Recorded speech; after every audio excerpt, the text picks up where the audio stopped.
तो इस कहानी की शुरुआत में हम एक आदमी को देखते हैं जो शिकारी था। अपनी बेटी के साथ जानवरों को पकड़ने के लिए ट्रैप्स लगा रहा था, जो एक किस्म का जाल होता है किसी को भी उसमें फंसाने के लिए। साथ ही जो पुराने ट्रैप्स में जानवर फंसे थे उन्हें भी वो निकाल रहा था। इनके साथ यहाँ इनका डॉग भी था। और वो आदमी रेडियो के जरिए अपनी वाइफ से बात करता है जिसका नाम एन था। वो उसे टाउन जाकर कुछ जरूरी सामान लाने को कहता है। अब ये 3 लोग थे इस फैमिली में जो शहर से दूर यहाँ जंगल में रहते थे। इनका गुजारा जानवरों की खाल को बेच कर होता था जिन्हें ये अपने ट्रैप्स में पकड़ा करते थे। उनका गोश्त पकाकर ये खा लेती थी और खाल को बेच दिया करते थे। अब इनके पास पैसे कमाने का ये इकलौता ही जरिया था क्योंकि शिकार के अलावा इन्हें और कुछ नहीं आता। तो इस वजह से एन का हस्बैंड अपनी बेटी को भी ये काम सिखा रहा था, मगर वो अभी इस काम में इतनी माहिर नहीं थी। वो बाप बेटी ट्रैप्स को चेक कर ही रही थी कि देखते हैं कि उनके ट्रैप से जानवर गायब है, जो देखकर उसकी बेटी कहती है कि ये काम जरूर उसका हो सकता है, वो वापस आ गया है। वो यहाँ भेड़िए की बात कर रही थी जिससे हम समझ पाते हैं कि ये पहली बार नहीं हुआ, ऐसा पहले भी होता रहता है। उधर एन जानवरों की खाल लेकर एक स्टोर में उन्हें बेचने के लिए जाती है, जहाँ वो काफी परेशान नजर आ रही थी क्योंकि खाल की कीमत गिरने की वजह से ना तो उसे सही पैसे मिलते हैं और ना ही खाने के लिए इतना सामान मिलता है। दुकान का मालिक उसकी परेशानी देखकर कहता है कि आम जानवरों की खाल के इतने ही पैसे होते हैं, अगर आपको ज्यादा पैसे चाहिए तो आपको भेड़िए की खाल लानी होगी। मगर फिर भी एन परेशान ही थी, ये सोचकर कि मैं भेड़िए की खाल कहाँ से लाऊं। वो वहाँ पर लगी पोस्टर्स को भी बड़ी गौर से देख रही थी जो किराए के घर के थे और अच्छी जॉब के। उसकी शक्ल देखने से लग रहा था कि वो घर भी लेना चाहती है और अच्छी जॉब भी करना चाहती है, मगर किसी वजह से नहीं कर सकती। उसे शिकार करना भी नहीं पसंद, वो भी यही चाहती है कि हम जंगल की बजाय टाउन में रहे और मैं अपनी बेटी को अच्छे स्कूल में भेज सकूं। मगर क्योंकि उनके पास इतने पैसे नहीं थे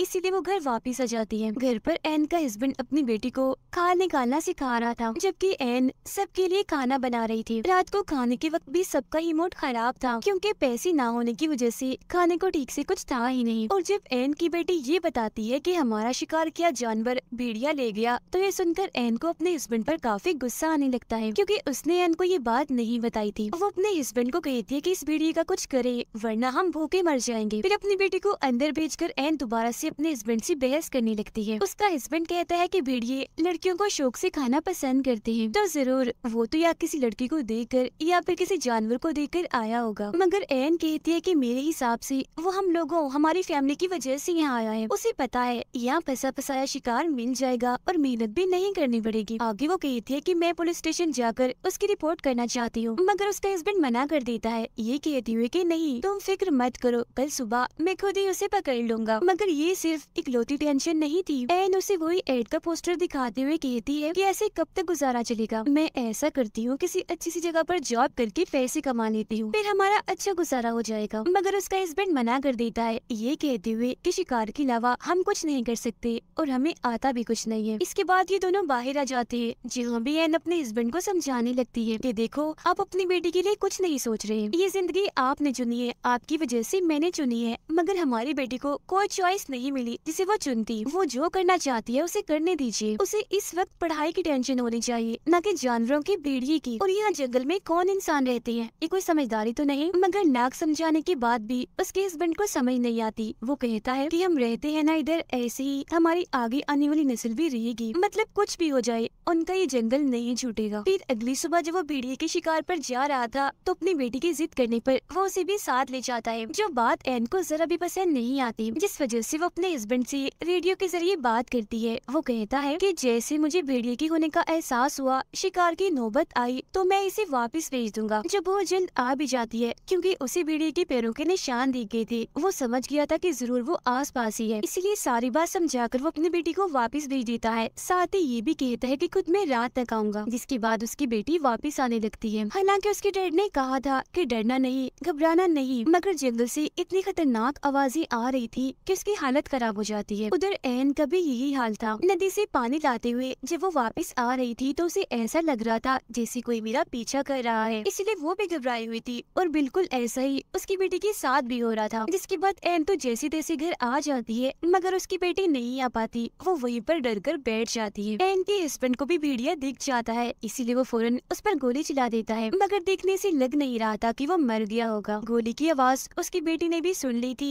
इसीलिए वो हिम्मत करके आगे बढ़ जाती है। गोली मारने के बाद जब एन का हस्बैंड वहाँ चेक करने आता है तो देखता है कि भेड़िया यहाँ नहीं है, जिसका मतलब था कि वो यहाँ से भाग गया। पर वहाँ एक चीज देखकर उसकी हालत खराब हो जाती है और वो चीज थी एक लड़की का कटा हुआ हाथ जिसे वो भेड़िया खा रहा था। अब सड़क पार करके जंगल की दूसरी तरफ आकर वो आगे बढ़ने लगता है, जहाँ का नजारा देखकर तो एकदम वो दंग रह जाता है। काफी घबरा गया था क्योंकि वहाँ लड़कियों की कटी हुई लाशें थी जिन्हें बड़ी बेरहमी से काट कर एक गोल दायरे की तरह रखा गया था, जो जाहिर है भेड़िए का काम तो नहीं हो सकता। जिससे वो समझ जाता है कि जंगल में भेड़िए के अलावा एक कातिल भी घूम रहा है जो ये सब कर रहा है, यानी लड़कियों को ऐसे बेरहमी से मार रहा है। जो देखकर वो एकदम घबरा गया था कि अब मेरी फैमिली को भी खतरा है, क्योंकि दो औरतें तो उसके घर में भी मौजूद थी। भेड़िए को तो वो संभाल लेगा, मगर इस खतरनाक कातिल से निपटना आसान नहीं होगा। घर आकर वो चुपचाप बैठा इसी बारे में ही सोच रहा था। उसकी नींद और भूख तो जैसी उड़ चुकी थी। घर पर उसने कुछ भी नहीं बताया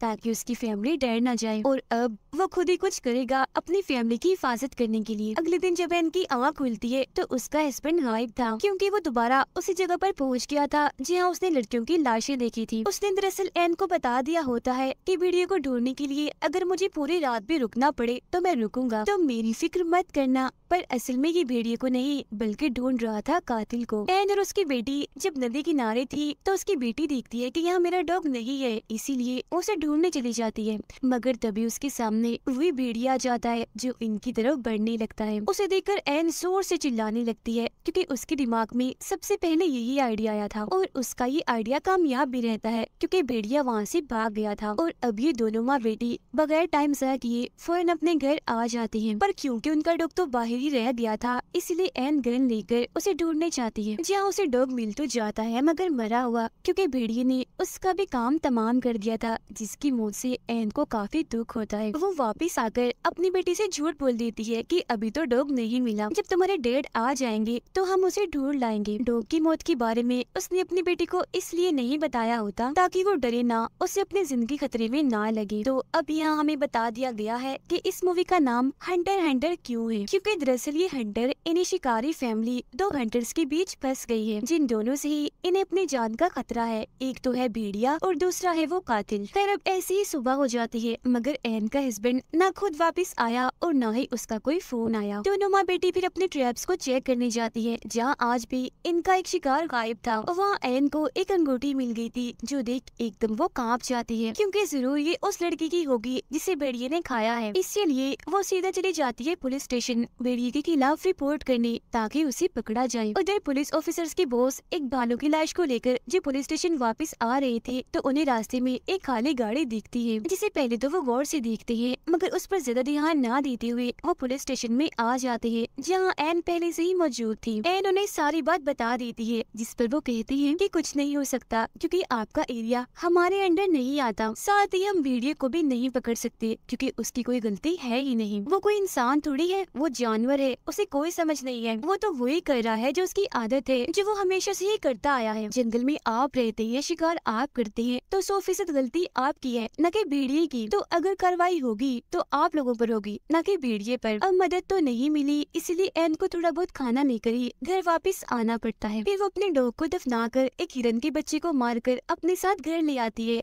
अभी था तो गलत ही, मगर खाने के लिए इन्हें कुछ तो करना ही था। उसके हस्बैंड का कुछ अता पता नहीं था। भेड़िया सिर पर सवार है, खाना खत्म हो रहा है, इसलिए अब जो भी करना था एन को करना था। एन फिर अपनी बेटी के साथ मिलकर हिरन की खाल को उतारती है, जिसके बाद ये दोनों उसे पकाकर खाने लगती है। जहाँ तभी अचानक रेडियो पर कुछ हलचल महसूस होती है। एन बोलती तो है, मगर आगे से साफ आवाज नहीं आती। फिर रात को जब ये दोनों माँ बेटी सो रहे थे, तो अचानक इनकी आँख खुल जाती है, क्योंकि जंगल से किसी के चिल्लाने की आवाज आ रही थी। जब ये चेक करने जाती है तो हम देखते हैं कि एन का हस्बैंड नहीं है, बल्कि ये कोई अनजान आदमी है जो काफी जख्मी था और मदद मांग रहा था। तब एन अपनी बेटी को वापस घर छोड़कर एक चीज पर उस आदमी को लिटाकर अपने घर ले आती है, क्योंकि भेड़िया उनके आसपास भी हो सकता है। चेक करने पर उस आदमी के पास एक रेडियो निकलता है, साथ ही उसकी टांग की हालत भी काफी खराब थी। अब ये रात भी ऐसी ही गुजर जाती है। अगली सुबह जब एन की बेटी उसके पास आती है, तो अचानक उसकी आंख खुल जाने की वजह से वो काफी घबरा गई थी। फौरन अपनी मोम को बुला लेती है। उसकी मांगने पर एन उसे पानी पिलाती है और टांग के जख्म पर टांकी भी लगा देती है। उसे देख एन की बेटी को अजीब लग रहा था, इसीलिए वो अपनी मॉम से कहती है कि डैड ने कहा था कि कभी भी किसी अनजान आदमी पर भरोसा मत करना। जो सुन एन कहती है, देखो उसकी हालत, वो कितना जख्मी है, और अगर तुम्हारे डैड इधर होते तो वो भी इसकी मदद जरूर करते। उधर बोस दोबारा से जब पुलिस स्टेशन आ रहा था तो उसे वो गाड़ी फिर से वहीं खड़ी हुई दिखती है, जिससे वो समझ गया था कि पिछले 2 दिन से ये गाड़ी इधर ही खड़ी है। वो अपनी गाड़ी से उतरकर आसपास देखने लगता है, पर जब उसे कोई भी दिखाई नहीं देता तो उस गाड़ी का नंबर ही नोट कर लेता है। वो अनजान आदमी जागता है तो अपना नाम बताता है कि मेरा नाम लू है। एन उससे पूछती है कि इस जंगल में ज्यादा लोग नहीं आते तो तुम इधर क्या कर रहे थे, जिस पर लू बताता है कि यही तो मेरी खासियत है। असल में मैं इस जंगल की तस्वीरें लेने आया था, मगर रास्ते में ही मेरी गाड़ी खराब हो गई तो मैं पैदल ही जंगल में आगे बढ़ गया, जहाँ अचानक मुझ पर किसी ने हमला कर दिया, जो शायद भेड़िया हो सकता है क्योंकि मैंने उसे देखा नहीं, और वो गाड़ी जो इतने दिनों से खड़ी है वो मेरी ही है। अब उसकी हालत इतनी खराब थी कि उसे हॉस्पिटल ले जाने की जरूरत थी, मगर भेड़िए की होते ये नहीं जा सकती क्योंकि अगर भेड़िया वहाँ हुआ तो ये भाग नहीं पाएंगे। खैर फिर भी एन अपनी बेटी की मदद से उसे गाड़ी तक ले जाने की कोशिश करती है, मगर रास्ते में लोग दर्द से चिल्लाने लगता है, इसीलिए उन्हें दोबारा से घर वापस आना पड़ता है। दोनों माँ बेटी ने अब जहर लगी गोश्त के टुकड़े वहाँ फेंक दिए थी, साथ ही ट्रैप लगाकर वहाँ आग भी जला दी थी ताकि ये लोग उस भेड़िए से बच सके। उधर बोस गहरी सोच में पड़ा हुआ था क्योंकि पिछले काफी वक्त से लगातार लोग गायब हो रहे हैं, खास तौर पर लड़कियाँ, जो सिलसिला अभी भी जारी है। अब हालांकि उसकी ड्यूटी खत्म होने में सिर्फ 1 ही घंटा रह गया था, मगर फिर भी वो उस गाड़ी को चेक करने जाता है, जो उसकी सबसे बड़ी गलती थी। वो निशानों का पीछे करती आगे बढ़ ही रहा था कि तभी उसका पैर एक ट्रैप में फंस जाता है। वो उसे छुड़ाने के लिए जैसे थोड़ा हिलता है तो हाथ भी फंस गया था, जिससे जाहिर है ये अब यहाँ फंस चुका है, कहीं भी नहीं जा सकता। और ये ट्रैप जरूर एन के हस्बैंड ने लगाए होंगे कातिल को पकड़ने के लिए, मगर ये बेचारा इसमें फंस गया। उधर गन लेकर एन पूरी तरह चौकन्ना खड़ी थी, मगर पूरी रात बीत जाने के बाद भी ना तो उसका हस्बैंड वापस आया और ना ही भेड़िया। पुलिस स्टेशन में जब एक ऑफिसर आती है तो वो उसकी वाइफ का वॉइस मैसेज सुनती है, जिसमें वो कह रही थी कि बॉस कल रात घर वापस नहीं आए। अब ये ऑफिसर रेडियो के जरिए उनसे बात करने की कोशिश करती है, मगर वो कोई जवाब नहीं देते, इसलिए अब वो भी उस जगह के लिए निकल जाती है। उधर एन को भी अपने हस्बैंड की फिक्र होने लगी थी, इसीलिए वो नक्शा लेकर अपने हस्बैंड को ढूंढने के लिए निकल जाती है। उसे एक ट्रैप में खरगोश फंसा मिलता है, जिसे ना चाहते हुए भी इसे मारना ही पड़ता है। ऐसा करके वो काफी दुखी हो गई थी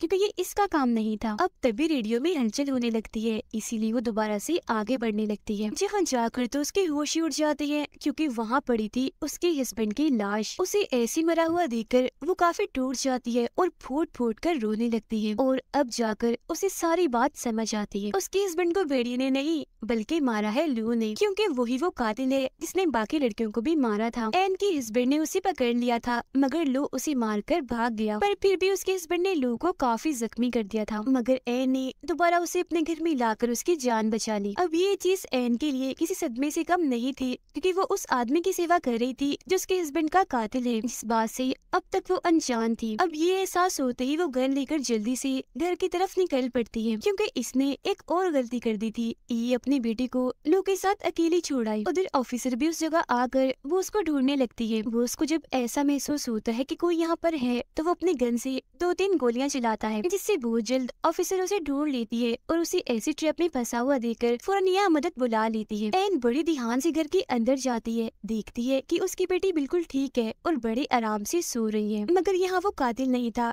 क्योंकि वो तो छुपा हुआ था दरवाजे के पीछे। फौरन ही वो एन पर हमला कर देता है, जिस जोर जबरदस्ती में एन की गन से गोली चल जाती है। जो आवाज सुनकर उसकी बेटी की आंख खुल गई थी, वो यहाँ आकर देखती है, मगर कोई फायदा नहीं होता क्योंकि तब तक एन को लू ने मारकर बेहोश कर दिया था। जंगल में पुलिस भी आ गई थी, मगर इससे पहले वो बॉस को ट्रैप से आजाद करते बॉस अपना दम तोड़ देता है। अब इन्हें यहाँ खून के निशान दिखते हैं, जो देखकर सारे पुलिस ऑफिसर्स जंगल में आगे बढ़ते हैं। एन को जब होश आती है तो लू उसे ट्रक की चाबी मांगता है, जिस पर वो कहती है कि एक शर्त पर, पहले बताओ कि मेरी बेटी कहाँ है। इस बात का तो वो कोई जवाब नहीं देता, मगर कहता है कि ऐसा कभी भी ना होता अगर तुम्हारा हस्बैंड अपने काम से काम रखता और बीच में ना आता। अपना राज छुपाने के लिए पहले तुम्हारे हस्बैंड को मारा और अब मैं तुम्हें भी मार दूंगा। जिसके बाद वो अपना सारा सामान जलाकर एन के पास आकर उससे बदतमीजी करने लगता है, मगर एन मौका देकर एक ट्रैप में उसका मुंह फंसा देती है और बाद में खुद को आजाद करके एक चीज से उस पर हमला करके उसे बेहोश कर देती है। अब अगले कमरे में जाकर एन वहाँ देखकर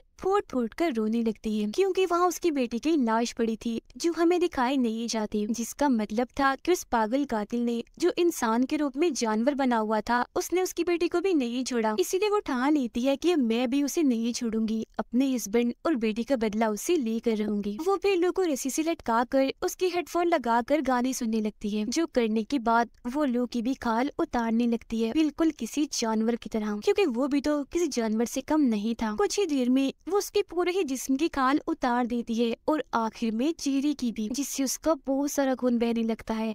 साथ ही वो काफी भयानक भी दिख रहा था। इतने ही देर में पुलिस भी बाहर आ चुकी थी, मगर तब तक एन ने अपना काम कर दिया था। वो उसके चेहरे की जिल्द को अपने साथ बाहर ले आती है, जो देख पुलिस वाले काफी हैरान थे। वो उसके चेहरे की जिल्द को पुलिस वालों के पास फेंक देती है, जो देख उनके होश उड़ जाते हैं। पुलिस अंदर जाकर चेक करती है, जहाँ लो अभी भी जिंदा था, मगर उसकी हालत बहुत ही खराब थी, इसीलिए कुछ देर ही वो बस जिंदा रहने वाला था। उसे देखने से किसी का भी दिल हिल जाता, इतना भयानक बदसूरत दिख रहा था वो। गाने सुनते सुनते एक जगह पर एन बैठ जाती है और अपनी फैमिली को याद करते ही गाने बंद कर देती है, और इसी के साथ ये फिल्म इधर ही खत्म हो जाती है।